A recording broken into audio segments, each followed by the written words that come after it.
welcome you all to the EGM of the 77th session, in which we will be electing the roles of Vice President and the Events Officer. But before we get started, and for want of keeping this relatively short, I can assure you that this will be at least a quarter of the time the last AGM took. We will begin with the ratification of the Returning Officer, which by the Constitution is the highest member of Council. It's myself. This requires a two-thirds majority, so can I have a show of hands, all those who would like to propose myself to be Returning Officer of this EGM?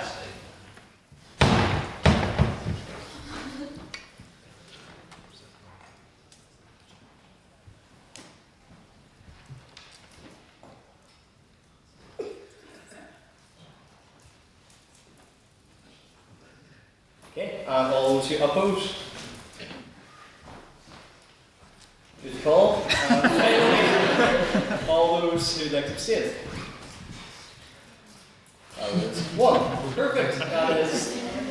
That is the easy part out of the way. I would now like to discuss amendments to the Society Constitution, and we will begin. Council has selected and passed 3 constitutional amendments to be considered by the House at this EGM. You'll see them on the screen behind me there. The first is the Hoey Bill 2, which proposes non-substantive, purely formatting reform of the Uriel Campbell Subcommittee Constitutional Definition. And if we have the proposer to perhaps expand on that for the House, please. There isn't a huge amount to expand on it. People who were at the AGM remember that there was an amendment passed. It basically just takes that amendment and then reformats it to be formatting consistent with the rest of the Constitution. So it first sets out the purpose of the subcommittee, then sets out how it's governed, then sets out what a membership is.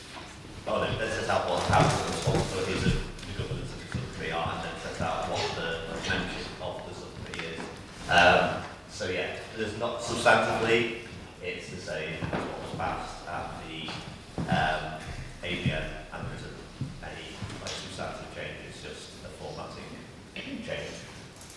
Thank you. Can we get the amendments up on the screen there? It should be the third tab.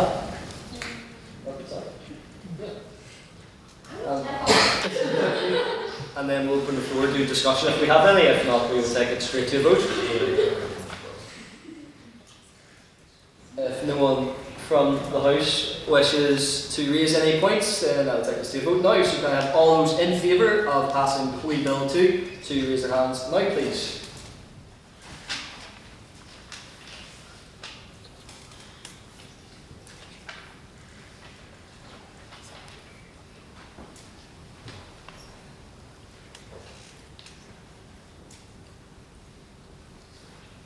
This is the one with the gender inclusive language, right? Yeah. Okay. Wait, no, okay, right. Right, okay. Okay, but like, right, is it still that you like? Is it still that it's not elected by the House, it's just the highest ranking member of council, or did you? No, there's an election process. Oh yeah, that's fine. Okay, that's fine. Yeah. Would everyone like to take a final read?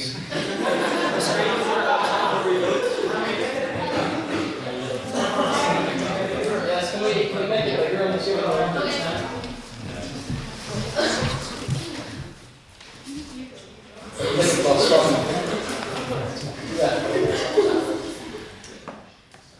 Right, you think if there's any more elaboration you'd like to do on the bill?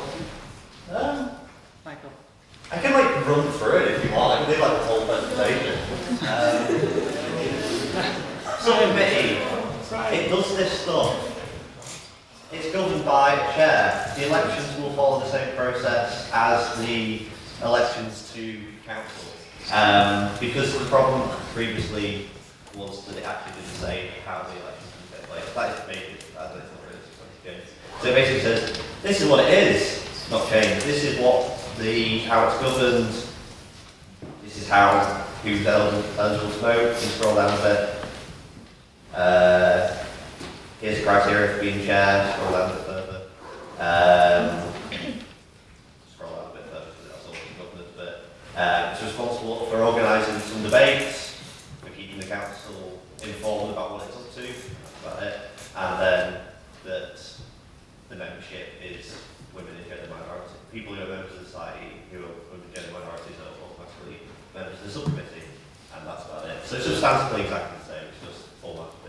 Thank you. Do we have any questions on that or any points of clarity, which is very important to indicate that you understand what the actual amendment is? Yes, Mr. Massey. So is my understanding correct that in the document you've been provided, nothing's been highlighted or struck through despite changes having been made to the current word? The reason for that is that I've completely Is this just completely to replace the current word? Yeah. Okay, thank you. Do we have any other points of clarity or questions on that? Okay, well, under the assumption you all understand what you're voting on this time, can I have all those who are in favour of passing this bill to raise their hands now, please?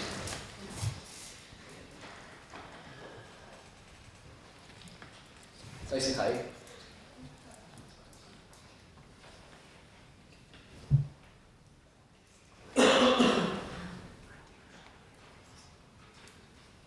That's 37. And all those who wish to oppose the bill, raise their hands now, please. And finally, all those who wish to abstain from the vote, raise their hands now.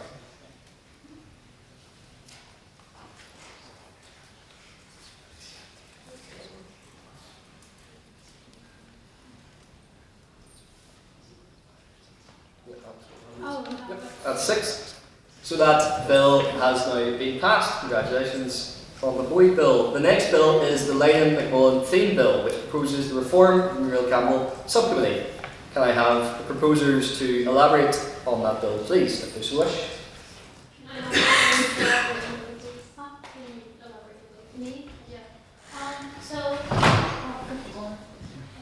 So this is just laying out kind of elections for the executive, for the chair of the subcommittee, just as a caveat in the AGM that we had to include that. It's just to do with the chairs. So yeah, it's just to do with the chair.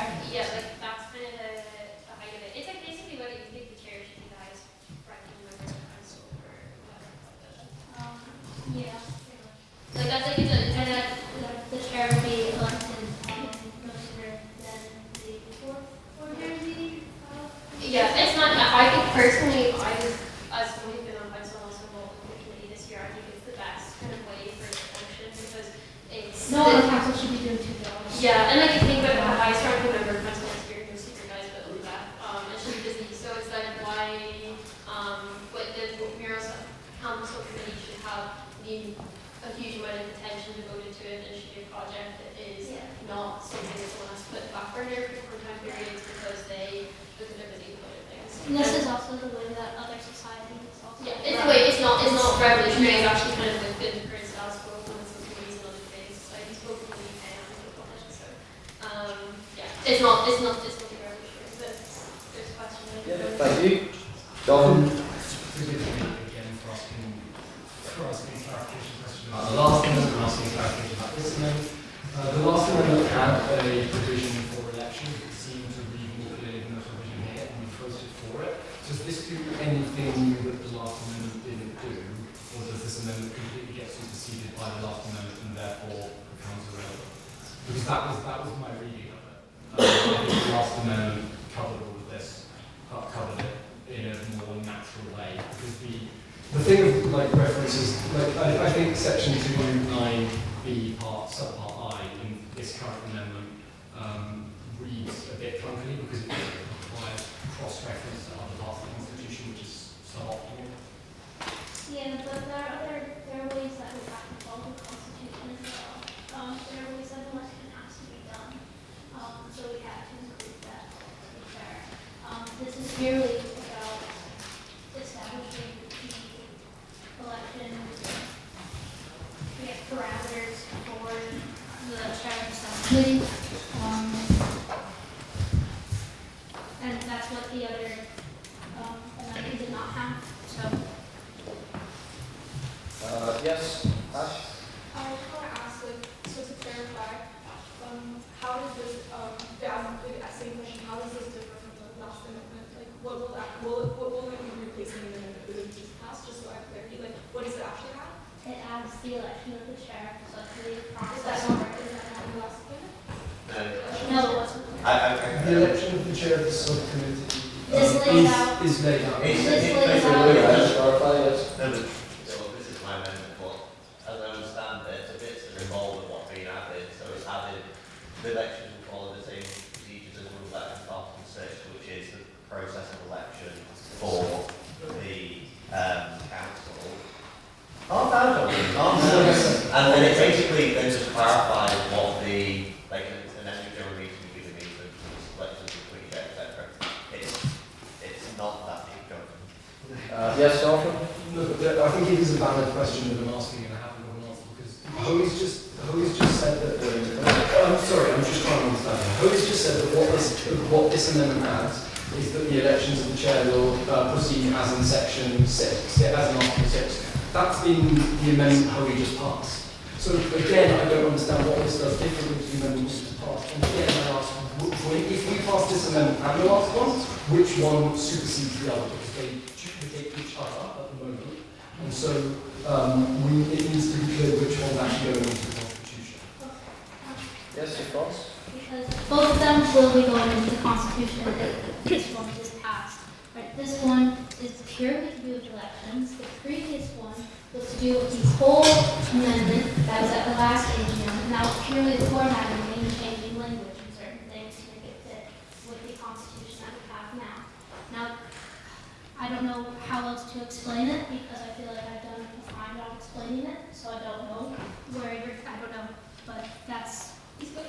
Yeah, thank you. I'll cut to Ryan. Yeah, go ahead. So basically, so the amendment, this amends the amendment that was just passed to add in, it specifies actually, just rereading this, I put in Article 6, it specifies which parts of Article 6 are relevant.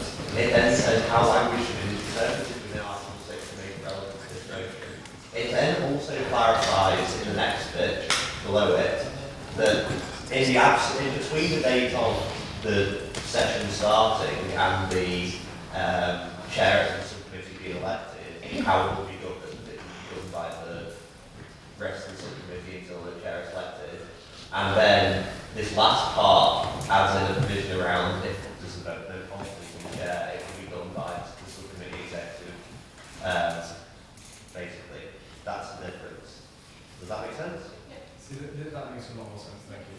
Ella, do you want to present your No, point? but that's basically what I was going to say. Do we have any other questions on this bill? 4 points of clarity. In that case, I will put this to the House. So can I have all those who are in favour and wish to pass the Lynham McMullen theme bill to raise their hands now, please?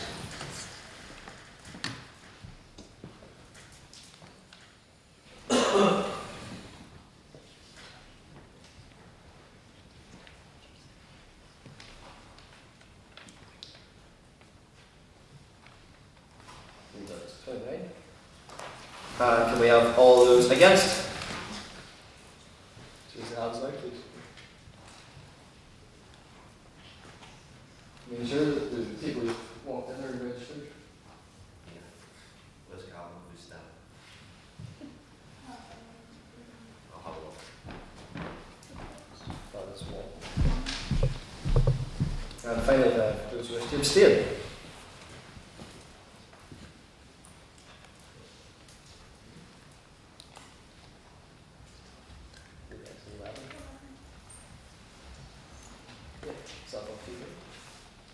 Okay, perfect. That bill has passed. And finally, we have the Massey Bill 2, which proposes the reform of the bestowment of honorary life membership and passage of constitutional amendments. Mr. Massey, would you care to... No, you can speak from there. Yes. In submitting this amendment, I'm reminded of the words of a philosopher. When I say philosopher, I mean my friend who never went to uni and is now training to be a tree surgeon. It's not that deep. Just like the society during the 3 years I've been in it has had like this wonderful ability to make everything horrifically over-politicized and just focus on this like pointless infighting within the society and working out what people's intentions are and everything. When really the focus is just like having some crack and debating and having a good time. And so, yeah, literally, this just removes two ways that people can politicise an infight. Because at the moment, as it stands, the amendments are public and the HLMs are public. And whilst most of the time that doesn't cause an issue, there is a potential for that to cause an issue.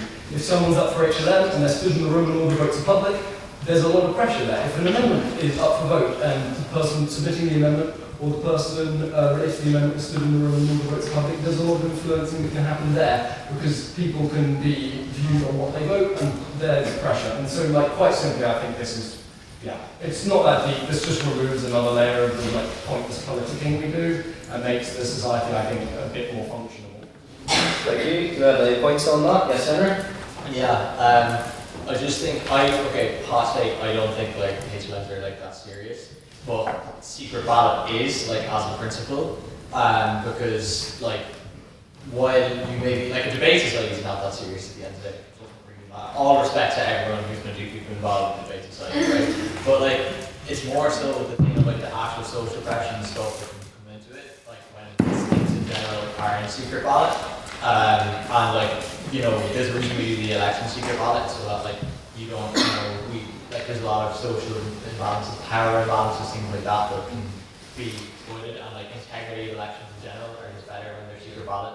And it's kind of a good rule of thumb to have some consistency through it, so that like when people have opinions on things like amendments, that those opinions get to be expressed powerfully, but also privately, you know. Because like, you know, imagine if we just did like the presidential election by show of hands, like consternation would be mad. So yeah, I'm just secret ballot requires good. Well done, Jonathan. Thank you. Grace, did you have your hand up? Are you all good? Any other points on this? Yes, Ryan? Yeah, so I didn't necessarily, I can understand the reasons for doing constitutional amendments by secret ballot, or it would have just extended the amount of time it would have taken to do the last two votes, but that's just kind of beside the point of whether it's necessary.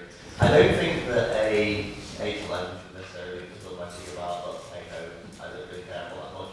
My main thing is that, Jonathan, you have amended Article 3, Part C, which is in reference to amendments to amendments. So under the wording that we have at the moment, the amendment to an amendment would be done by secret ballot, whereas the vote on the actual amendment at the end will not be done. So maybe we just need to say that if we're going to pass this, it would amend both Article 3B and Article 3C. So at the moment it amends one without amending the other, which was greatly inconsistent. Yeah, I think that's a mistake on my part. I think the procedure for amending an amendment is, as you just said, like, so, can I formally request the President that this amendment apply to the entire amendment voting process, Part 3B and 3C? Yeah, that's the amendment. We can just do a quick show of hands. I did you want someone? Yes. Do we have a seconder? Yes, Ella? Okay. This should just be a pretty straightforward one, but kind of all those who would like to propose that it applies to Section 3B, was that? 3B and 3C. Yeah. 3B and 3C. Yes. You're here. They don't know what applies I to apologise for your oversight. I wrote the amendment in Chongqing, so. What's that, Rob? what applies to what. I So can't hear it's just anything. like, So it will apply to Section 3B and Section 3C as the amendment to this amendment. so like in the amendment it's just 3B, not 3C.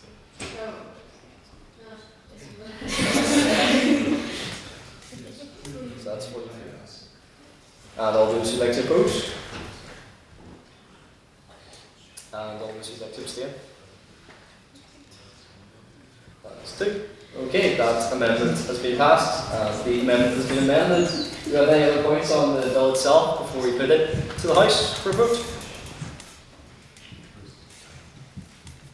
So this is saying that Yes. the amendments are going to be like private as well. Yes. Okay. Is it? So is that then saying that we have to have a separate vote by secret ballot again for amendments to amendments that are being considered? That's not the point. Yes, so I don't think amendments to amendments happen much. If someone wants to amend it, to remove amendments to amendments, they can. But equally,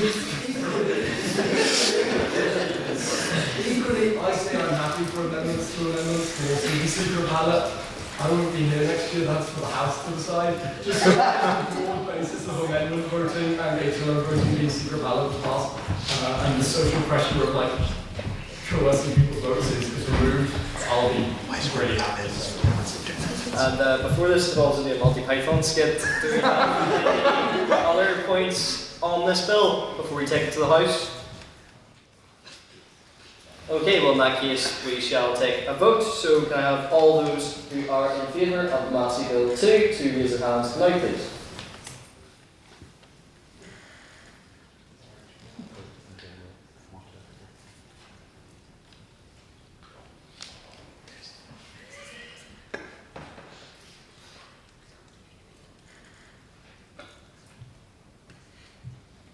So that's 38. All those against? That's 2. And finally, abstentions. 1.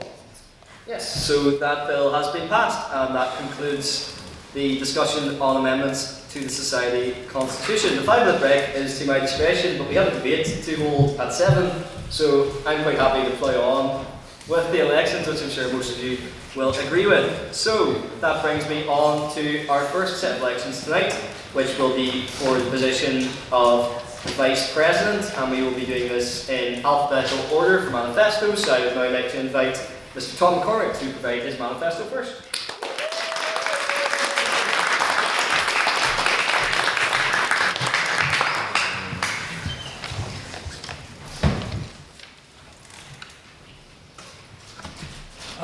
Well, thank you. I'd firstly like to congratulate all of you for coming, because the last AGM was long and tiring, and I'm confident today that we will finish the job.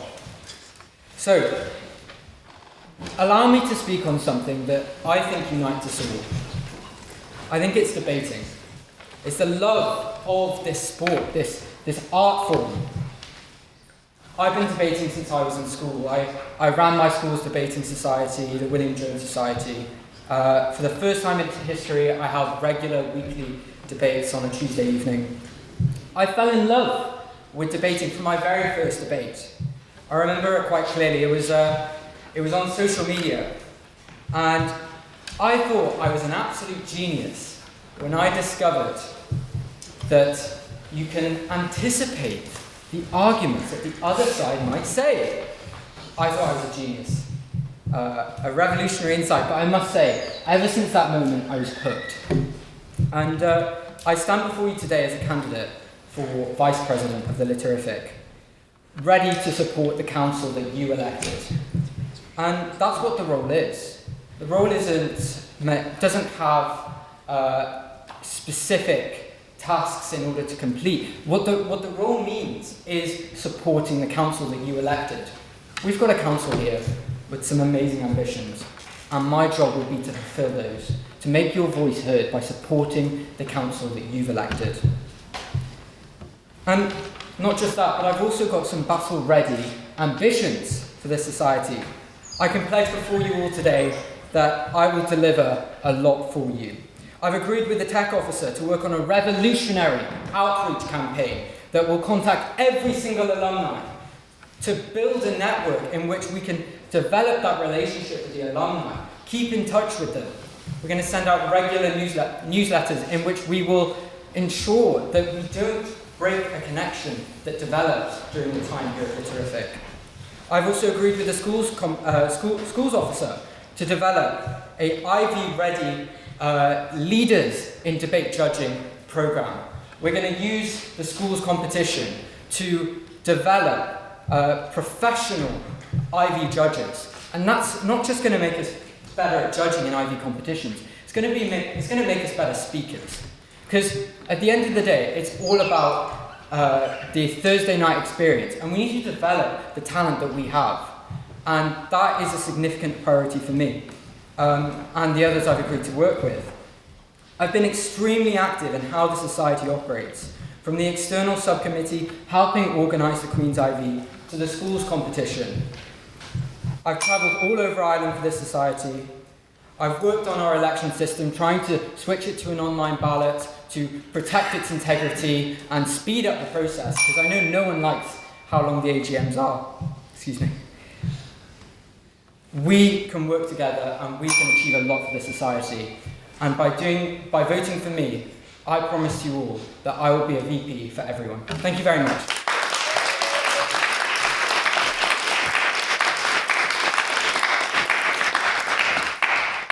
Thank you, Tom, and I would now like to invite the other candidate, Miss Elizabeth Noble, to present.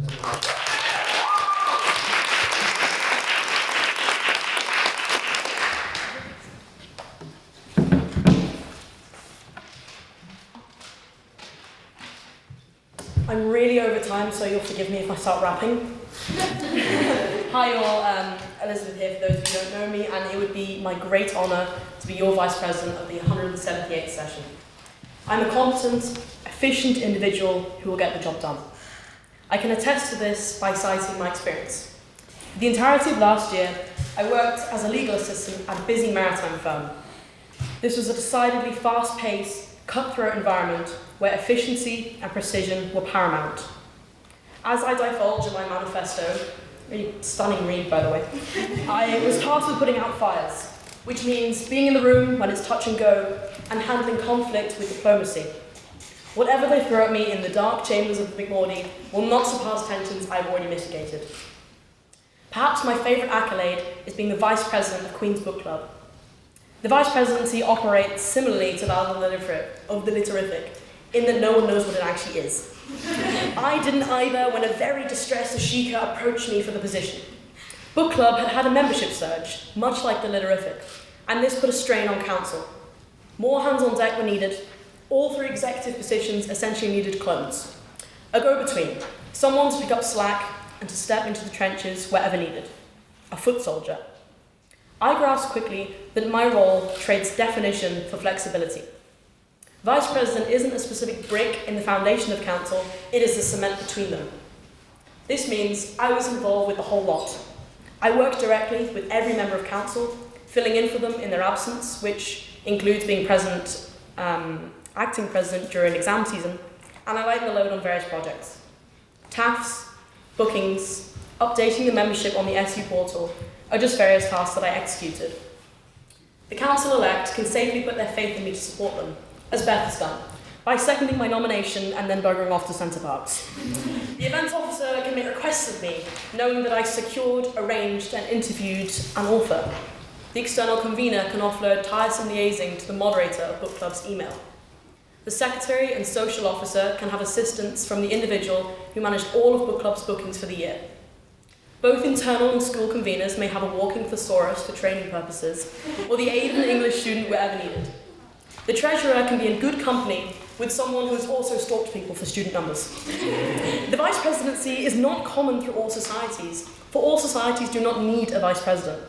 But with the workload and the responsibilities of the Litterific, furthering its continuance is essential. I have a clear understanding of what the role means, uniquely so. Book Club didn't have a vice president until I stepped in and made something of the position. Now, as I prepare for my handoff, there is clarity and direction for the next vice president. Should I be entrusted, I can do the same for the vice president of the session succeeding mine, creating a legacy of support. I ask for your votes. Allow me to see what I can do, and I won't let you down. Thank you.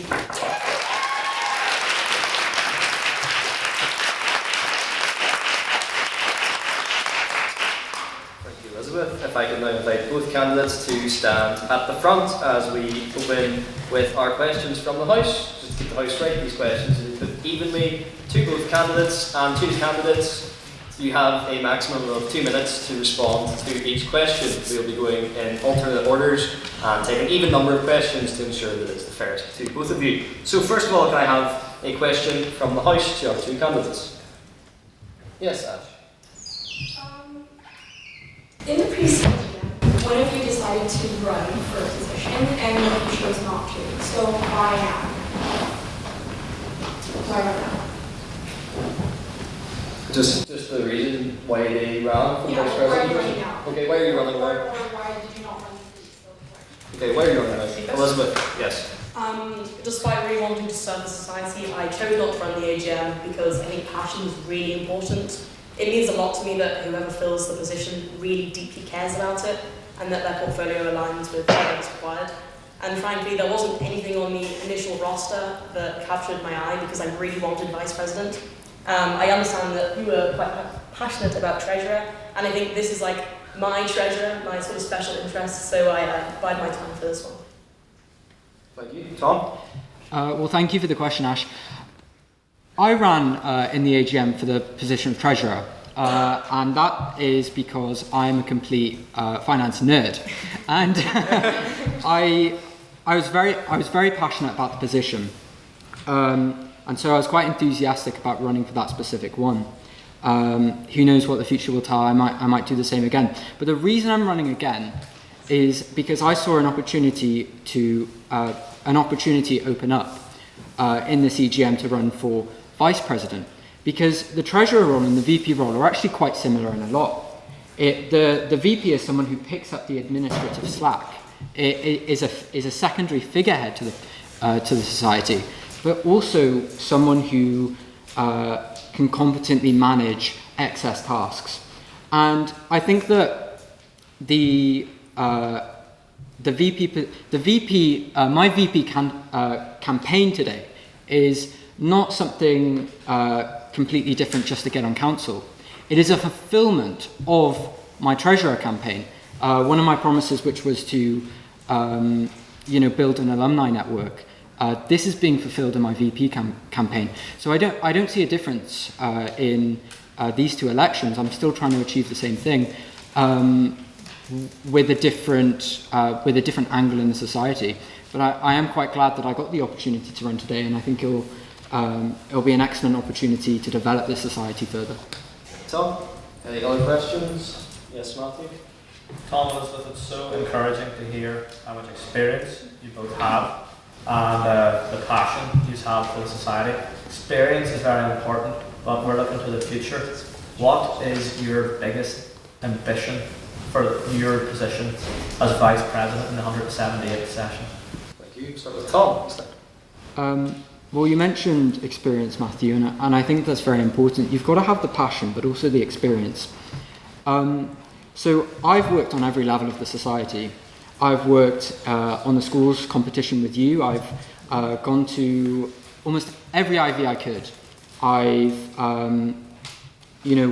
worked in the external subcommittee, helping organise our Queen's IV.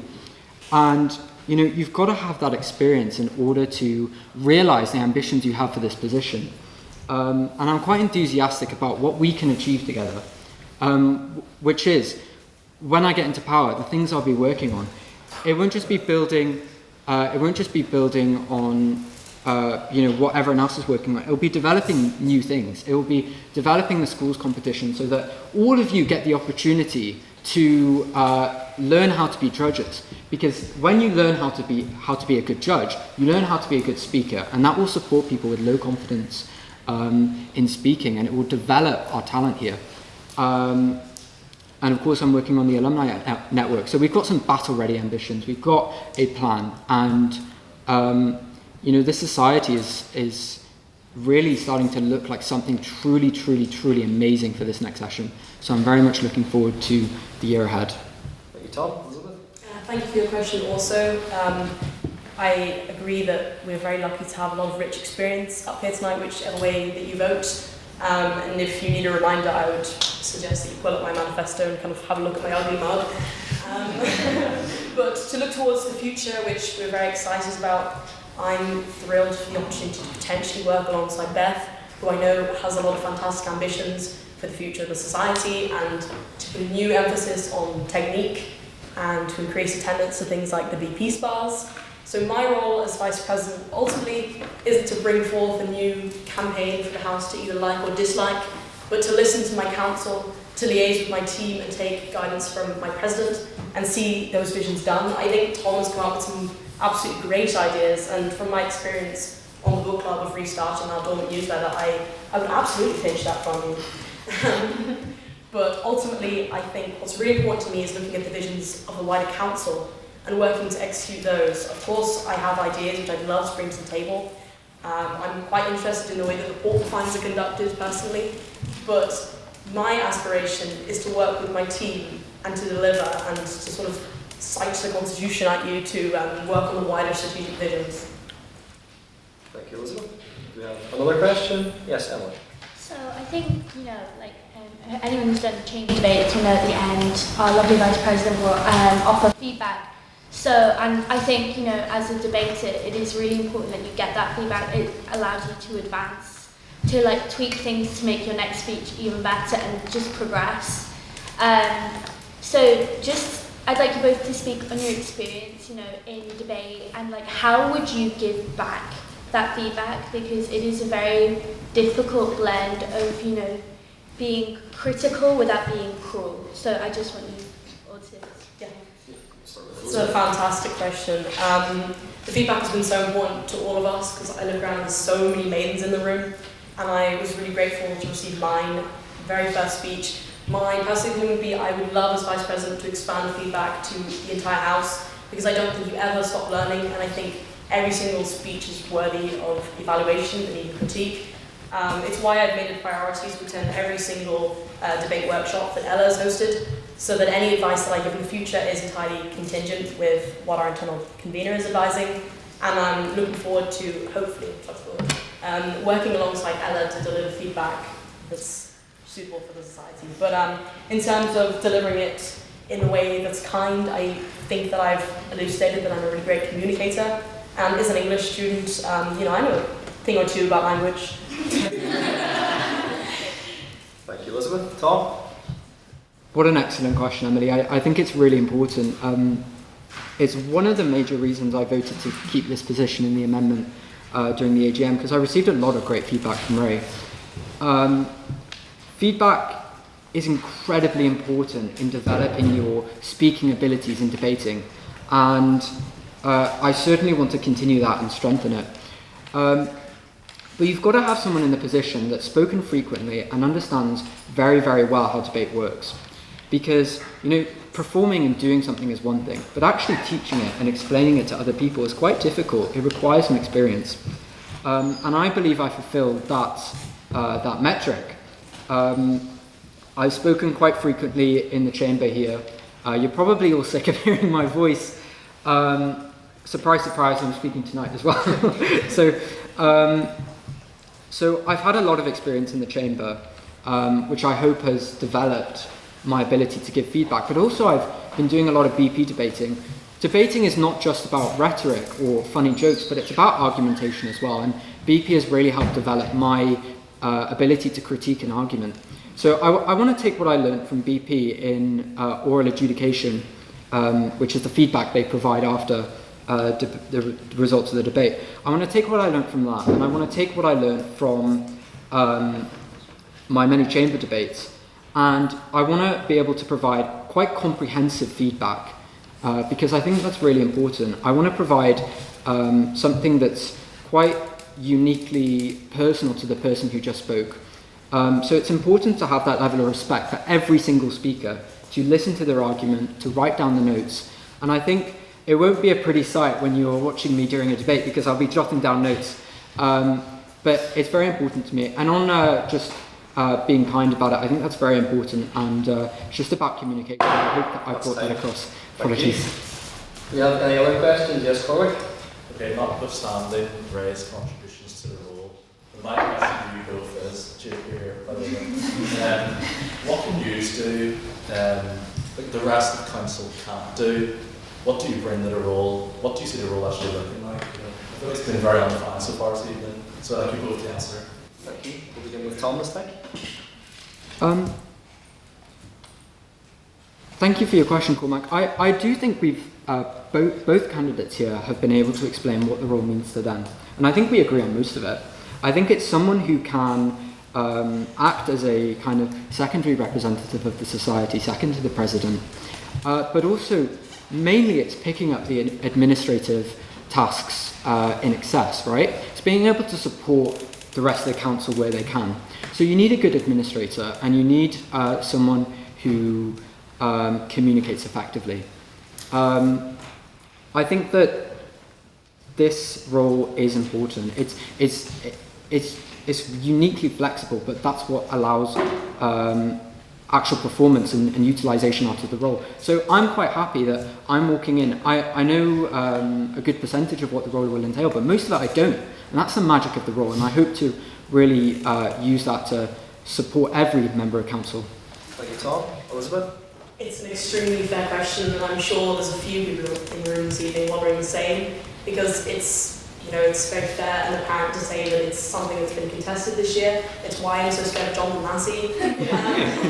Not everyone has faith or an understanding in the position, and that is because it's very sparsely defined in the Constitution. It's 3 bullet points. It's to deputise in the absence of the President, it's to support the wider council, and it's to lead on projects at the direction of the President, and that's really not a whole lot. As someone who's read the Constitution like a kind of lame amount of times, like sometimes I just crack open the standing order just to feel something. The guidance is not fully there for the Vice President. I think that's why it's so important that someone takes the reins who's done it. I wasn't told what to do as Vice President of the book club. I was just told, help. And that's what I did. So the reason why I can't tell you I am the person who does the numbers is because I do a little bit of the numbers when the secretary is sick. I take the minutes when the secretary also makes me kind of there. I help the treasurer with the TAFs. I book venues when it's necessary. Ultimately, everyone on council is human. Some radians are okay. And like Slack, as Tom put it, is an excellent way to describe because things need to be picked up, people need to be chased up. And it's just, like I said in my speech, I can't tell you what the specific brick is because there isn't one. It's like the cement. It's the go-between, the foot soldier, the liaison with council. Thank you, Elizabeth. Do you have any other questions? I suppose, yeah, we'll hear from the Vice President herself. Okay, so being Vice President, you have to work very, very well with the President. Obviously, Daniel and I are lucky because he's the dictator. No, I'm the dictator. We described ourselves as last year. So, just how would your relationship with the President next year be? That is obviously Beth. How would you get on? Okay, we'll start with Elizabeth. It's a pretty easy one because I have a great relationship with Beth and she's really sound.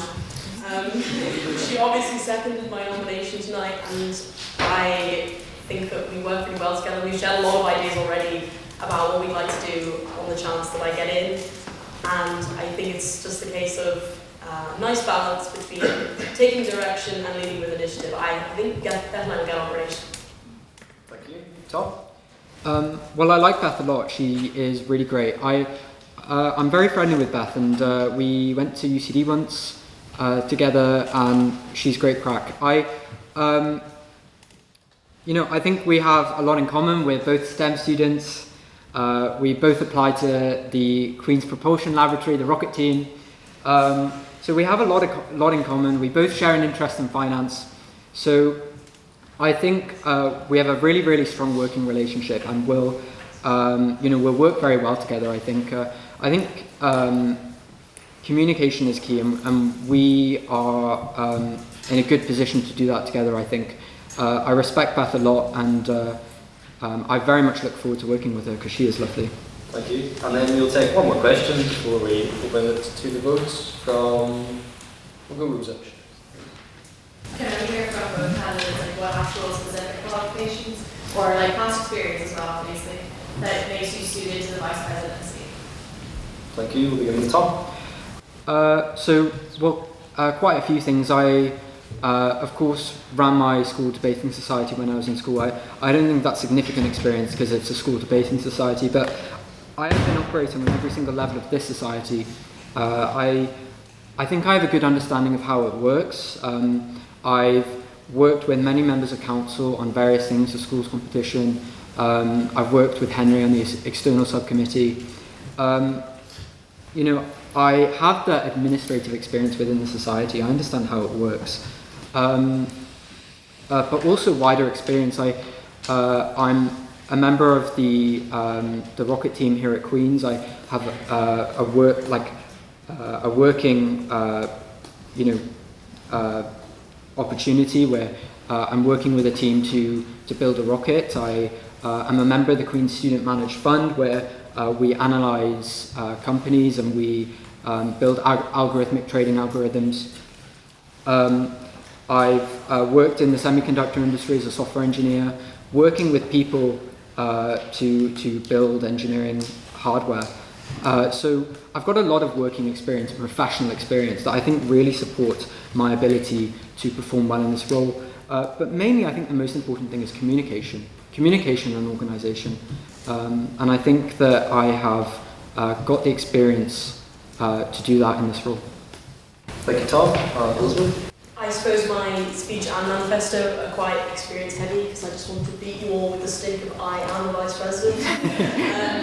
Because it is such a unique and strange role that I think until you're in it and you realise I have no guidelines, it's quite difficult to adjust.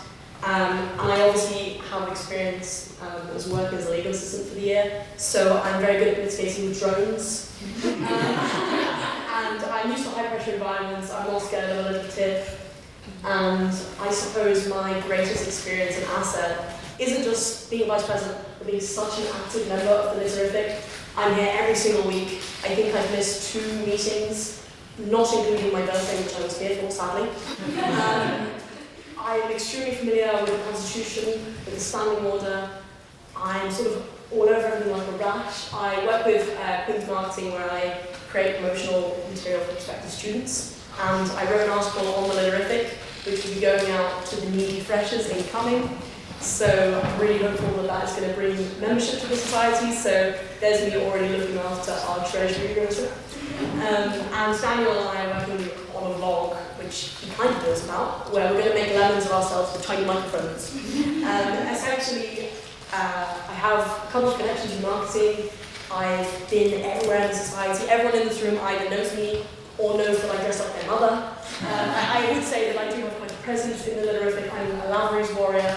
And I think all of that, not just the professional stuff, which is really admirable, but it culminates that I'm always here, I'm always present, and I'm always up for a chat. So I think all of that culminates into a great vice president. Thank you, Elizabeth. And so concludes our questions from both candidates. Well done to you both.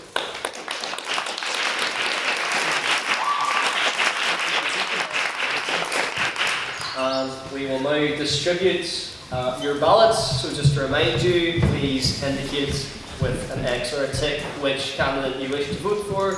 You may also vote to reopen nominations, which is drawn on your ballot paper.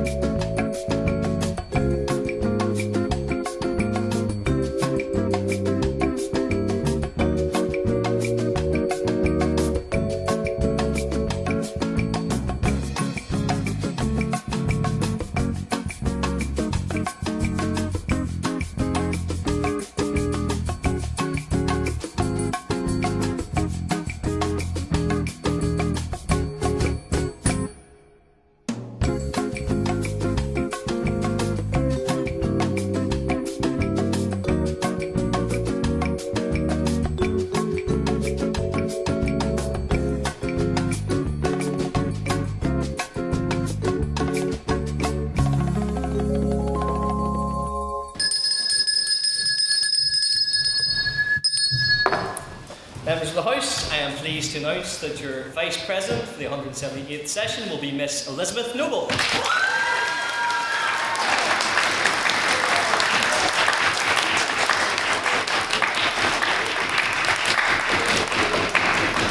his request, I would like to invite Mr. Tom McCormick to give a concession speech.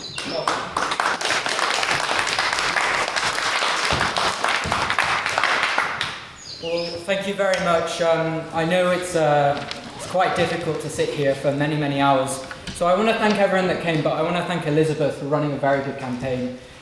She's going to make an excellent VP, and we don't actually disagree on anything. So it was about just a few, mate. Very little. But I think she'll do an excellent job, and I want to encourage everyone who voted for me today to get behind her and support what she has for the society. She's going to do an excellent job, and I very much look forward to seeing what the incoming council will do. So thank you very much for coming. Thank you.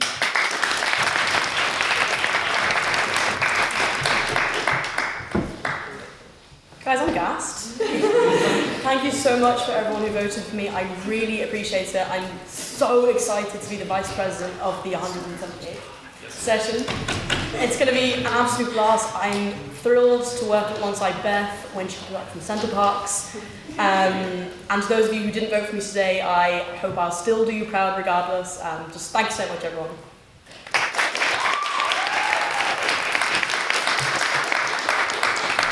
And if you'd like to take a brief 2-minute break before we go to the contest of the events officer. Okay, this format will be the same as the previous one. Candidates will have 3 minutes to present their manifestos to the House, followed by questions of at least 10 minutes in length. And first, I would like to invite Mr. Derry Flanagan to present his manifesto.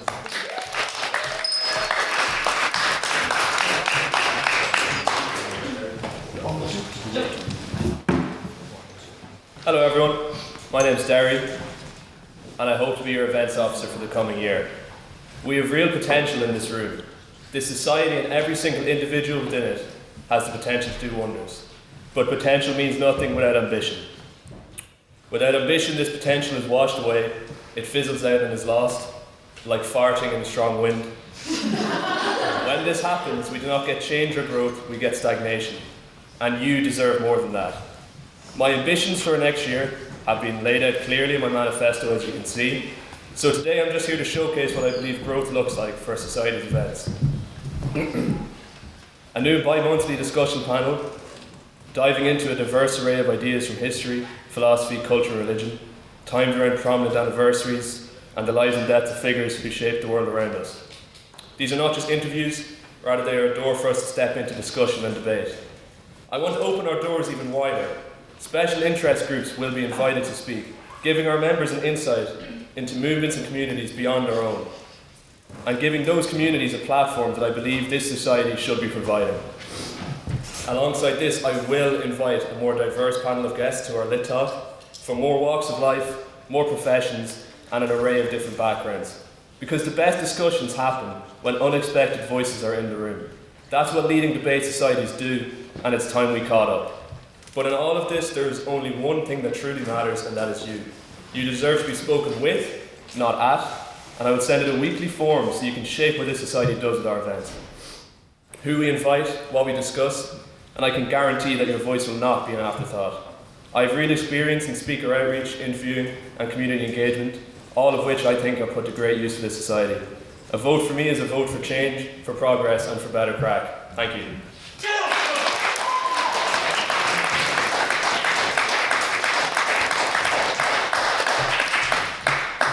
Derry, and I would like to invite our other candidate, Mr. James Sturry.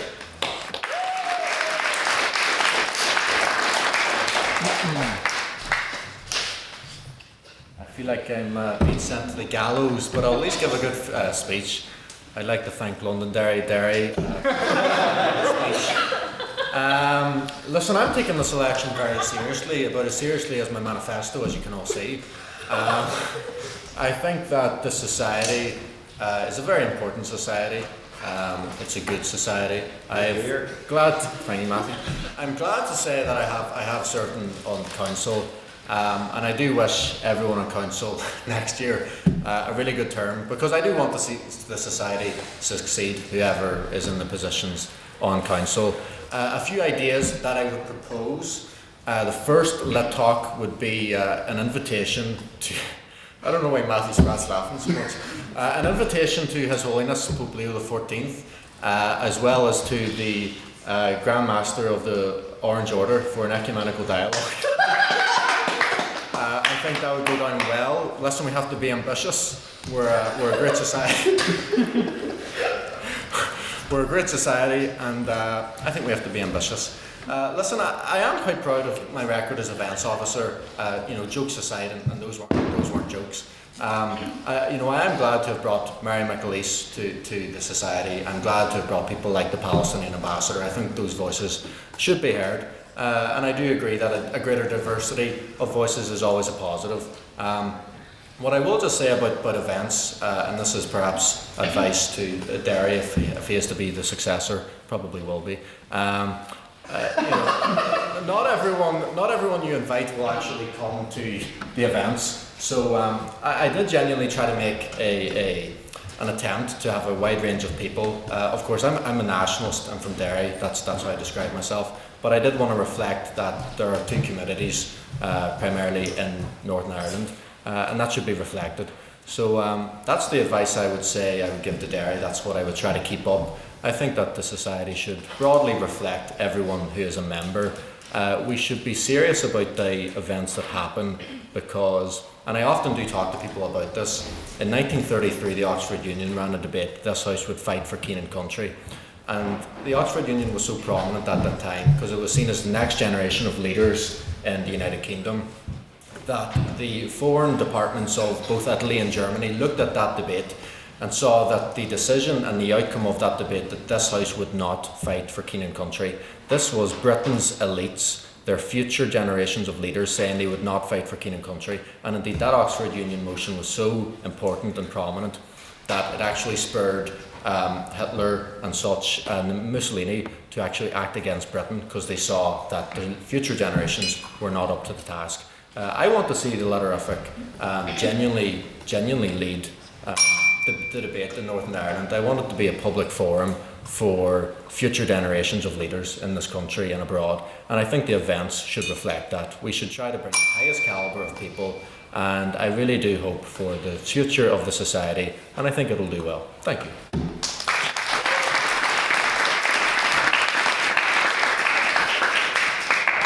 Thank you, James. I would now like to invite both candidates to the front for questions from the House. As a reminder, the candidates have a maximum of 2 minutes to answer, after which they will get the gavel, and also to members of the House, the questions will be put evenly to both candidates for the sake of fairness. Do we have any questions? Yes, Jonathan? So when I did GCSE English, my teacher was a lovely Miss Anne Monsell, and she had us, reading Dr. Jekyll and Mr. Hyde, Macbeth, like properly overanalyzing the text. So in the spirit of GCSE English overanalyzing, can you walk us through your thoughts when you each wrote your manifesto? I think Derry is a little bit longer, so I'll give it to him first. We'll keep with the order, James. Well, I've much to say about my manifesto. I think I was a great events officer. So I think I was a great events officer, and indeed I think I'll be a greater events officer once again. Thank you, Derry. Yeah, well, in terms of my manifesto, there's a bit to dive into yet there. So I basically was just thinking, what can we do to grow our events and make it just even better than it was this year? And I just kind of came across this new event, bi-monthly discussion panel, where we get experts in a field of discussion. They come in. It's basically like a podcast where we can listen in and ask questions at the same time. So alongside that, I thought about, should we invite special interest groups to talk with our society? I think it would give us, we would give people a platform who deserve a platform. In terms of the wider range of guests, I think that's just a given. I just think we should always strive and we should always try to get as diverse an array of people to come and talk to our society, whether that be at debates, as guest speakers, or at lit talks, etc. And then also, for the very last part, I just really wanted to hammer home that this is all for you, our members, and any event that I would host would be for you and partially by you, because I want to have a weekly kind of form you can fill out. You can ask for something in the future or comment on something in the past that maybe wasn't that great.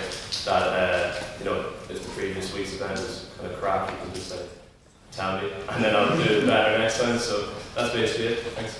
Thank you. Any other questions? Yes, Matthew? What would you prefer a special interest group to bring to the society? Sorry? If you had to pick a special interest group possibly to bring to the society, how would you go about it, and which one would it be? Well, I mainly kind of thought about disability action, Northern Ireland, things like that, places that kind of prop up people who may not have the opportunities to enjoy debate as we do. And I just thought that bringing these groups in and giving them a voice in our society is something moral that we should be looking to do. Thank you, Gary. James? Yeah, I mean, in terms of special interests, I'd like to let the House know that I'm not APAC endorsed. I wouldn't accept their endorsement, and I wouldn't accept that, and I wouldn't have them at the Society. In terms of special interests, I do think that there should be a broad range of voices heard. I think it's very good to hear Derry say that, and I do concur with him on that point.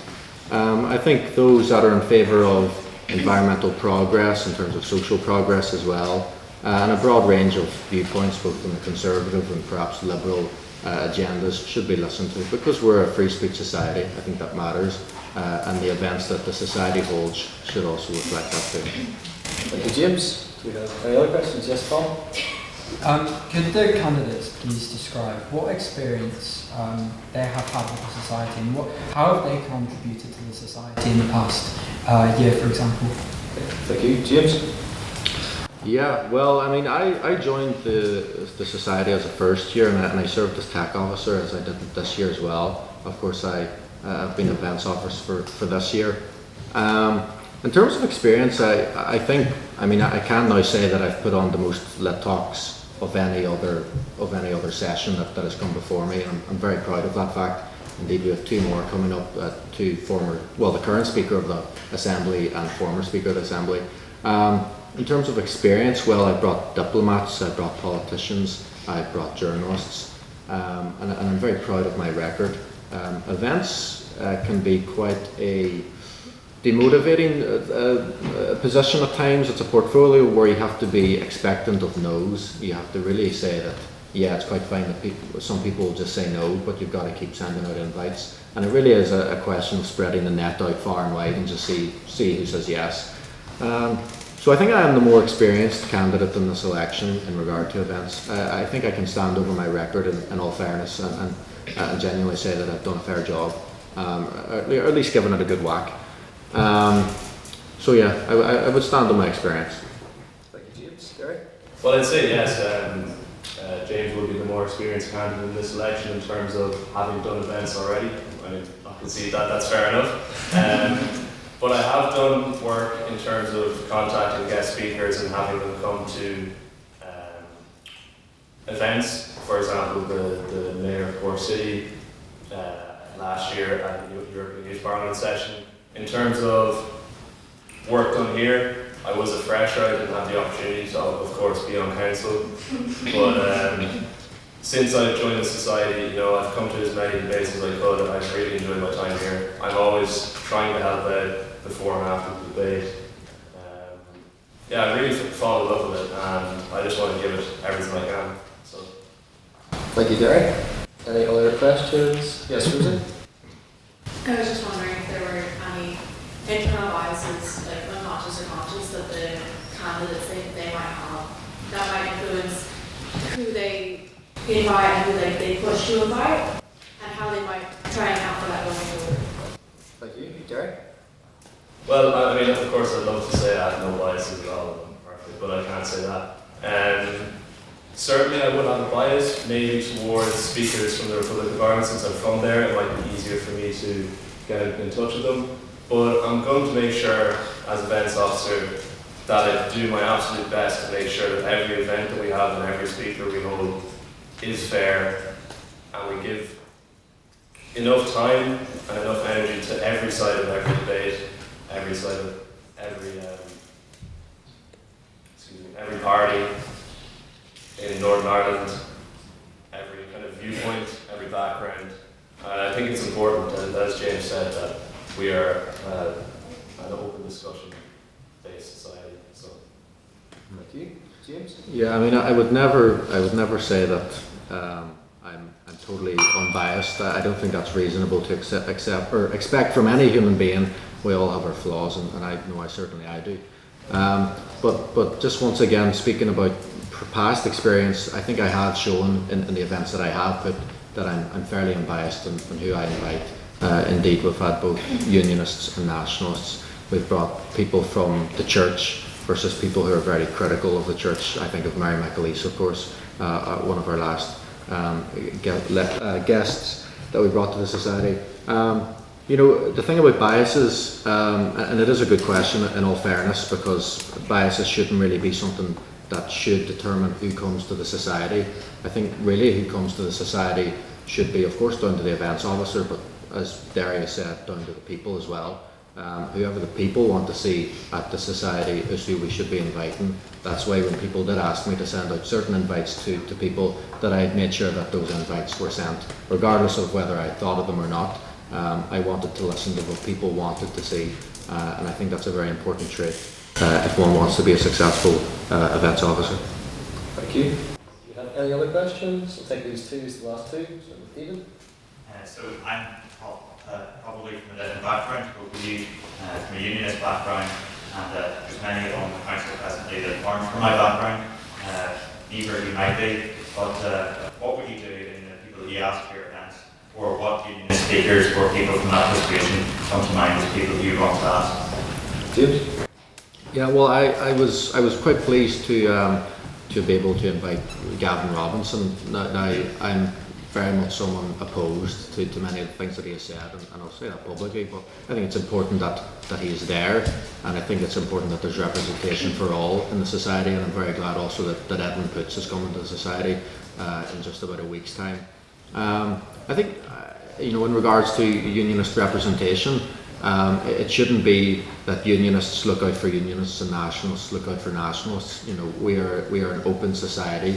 We're one based in free speech. And so I think everyone should be given their opportunity to be able to give their viewpoints and to talk about what they want to see. And I think balance is very, very important, because no community, no matter they be unionist or nationalist, or whether they be from this island or not, should feel ostracised in terms of who's coming to the society and who they're saying is not represented. But in regards to the unionists in the society, I do think that there should be continued unionist representation at all levels. And I would very much so like to see balance in all activities of the literature. Thank you. Derek? Yeah, absolutely. I mean, in my manifesto it's clear that I want to have a broad range of opinions and backgrounds at our talks and at our events. Gavin Robinson, of course, that would be someone I'd love to see back. In terms of unionism and nationalism, we want to see everyone have a voice, and we want to see everyone feel comfortable in our society. Even outside of unionism, nationalism, any kind of community or background, we want them to be able to come into our society and feel that they're accepted and welcome. So I think that just applies, it's a nice question because I get to answer in general also, that any kind of political community, religious community, sexual orientation, anything, they're all welcome in our society, and I think our events should really reflect that. So. Thank you. And then finally a question from Ray. Yes, okay, so will you make a promise next year, because there was a Travis on this year that happened, that Lisa McGee, Queens Alone, will come to the Literature for Lit Talk instead of the UCD LNH, which is crazy. But will you make a promise that you can try your hardest to get Lisa McGee for next year? Or perhaps like a broader question about how we can get speakers versus other societies on the island. I think I'm okay with mine. Derek?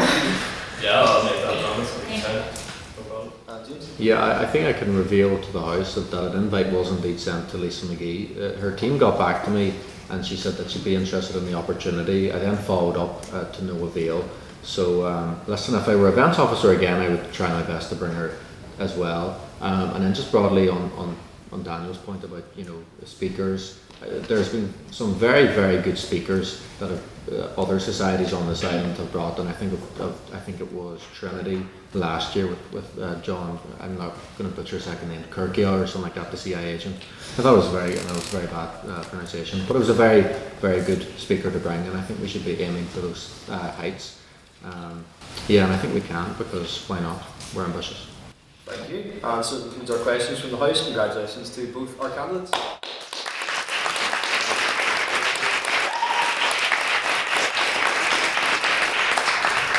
Once again, you can stay in your seats. Mr. Calvin Black will distribute the ballot papers to all those who are stamped. Mr. Brian Hoy this time will take turns.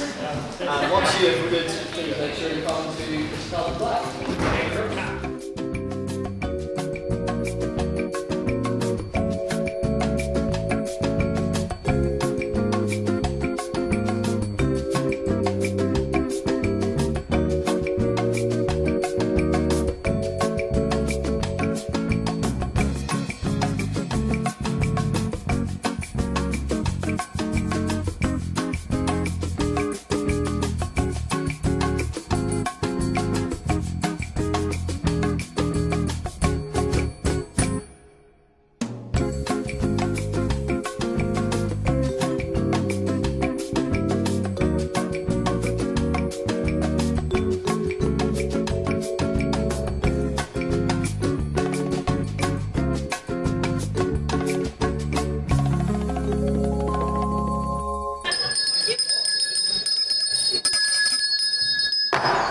Members of the House, I am pleased to announce that your events officer for the 178th session will be Mr. Derry Flanagan.